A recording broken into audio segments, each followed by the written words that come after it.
क्या नदियां एक एक कर अपनी तेज रफ्तार खो देंगी? क्या बर्फ के वो आइसबर्ग जो सदियों से हमारे महासागरों को ठंडक पहुंचाते रहे पिघलकर पानी में विलीन हो जाएंगे? सोचिए, एक ऐसी हवा जो आपकी छाती को जला दे और एक ऐसा तापमान जो हमारी जिंदगी की हदें पार कर जाए।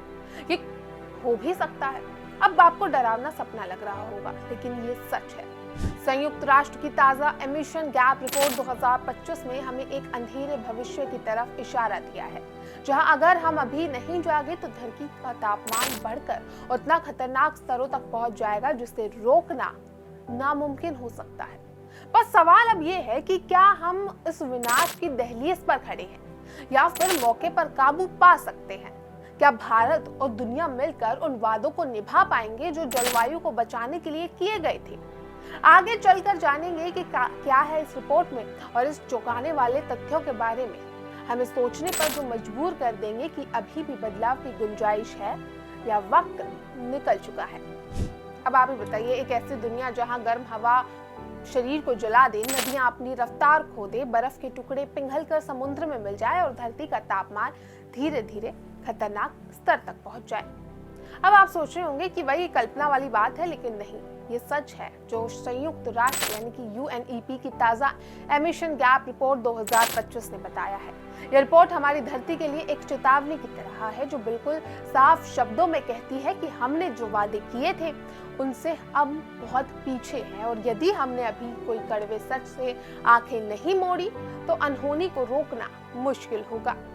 चलिए सबसे पहले जानते हैं कि एमिशन गैप रिपोर्ट 2025 का मतलब क्या है। तो दरअसल ये गैप रिपोर्ट बताती है कि दुनिया के देशों ने जलवायु संकट से निपटने के लिए जो उत्सर्जन घटाने यानी कि एम्बिशन घटाने के लक्ष्य तय किए थे, उनकी तुलना में असली एम्बिशन ग्रीन हाउस गैसेस कितना बढ़ रहा है और कितनी कमी आई है।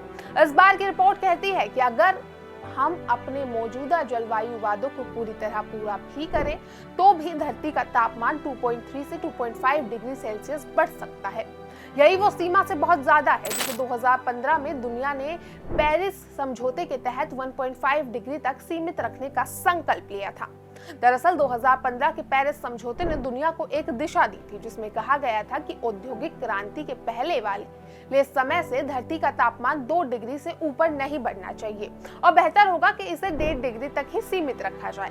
ये इसलिए क्योंकि इससे ऊपर तापमान बढ़ने पर प्राकृतिक आपदाओं का खतरा, जल संकट, बाढ़, सूखा और महामारी बढ़ सकती है।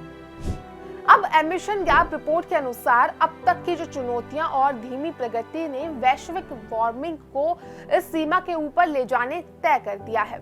अब तक के आंकड़े बताते हैं कि किस तरह से 2024 में ग्रीन हाउस गैस उत्सर्जन 2.3% बढ़ चुका है, जो कि बहुत बड़ी चिंता की बात है। अब अगर बात करें इस रिपोर्ट की और बातों की, तो चलिए एक बार नजर डालते हैं कि आखिर क्या कुछ बड़ी बातें इस रिपोर्ट पर सामने आई है। अगर देश अपनी मौजूदा योजनाओं और रणनीतियों को पूरी लगन से अपनाए तो भी तापमान वृद्धि 2.3-2.5 डिग्री तक जाएगी ही जाएगी। अगर पुरानी नीतियों पर ही चले तो तापमान 2.8 डिग्री तक पहुंच सकता है, जो मनुष्य जीवन और प्राकृतिक संतुलन के लिए विनाशकारी वाली बात होगी, यानी कि बचना नामुमकिन सा। 2030 तक उत्सर्जन में कम से कम 25 से 35% कटौती और 2035 तक लगभग 55% कटौती की जरूरत है।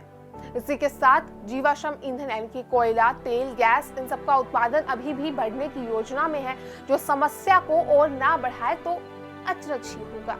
अब अगर बात करें कि इमिशन के बढ़ने के कारण की क्या कुछ है, तो इसमें सबसे पहले तो आता है कि तेजी से बढ़ते उद्योग और एनर्जी की मांग इमिशन को लगातार ऊपर ले जा रही है। बढ़ती ट्रांसपोर्ट सिस्टम भी इमिशन में योगदान दे रही है।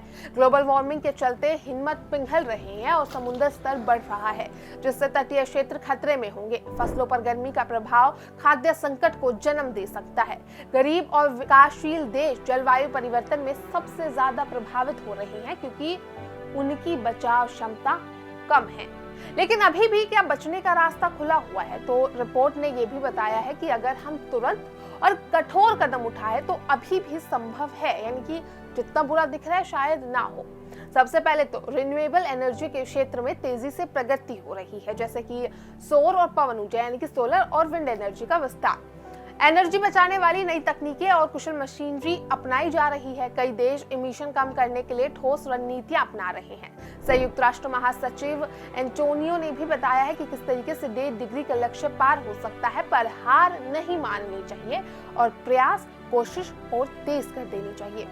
अब भारत की बात करें तो भारत ने 2070 तक नेट जीरो उत्सर्जन और महत्वाकांक्षी लक्ष्य रखा है, जिसका मतलब उत्सर्जन के बराबर उसे पर्यावरण से हटाने के उपाय करना। भारत ने रिन्यूएबल एनर्जी प्रोजेक्ट्स में भी भारी निवेश किया है और 2030 तक नॉन फॉसिल फ्यूल्स क्षमता को बढ़ाने की प्रतिबद्धता भी पूरी कर रहा है। लेकिन बढ़ती जनसंख्या, इंडस्ट्रियल डिमांड और आर्थिक विकास की आवश्यकता भारत के लिए बड़े चैलेंजेस इस राह में रहने वाले हैं।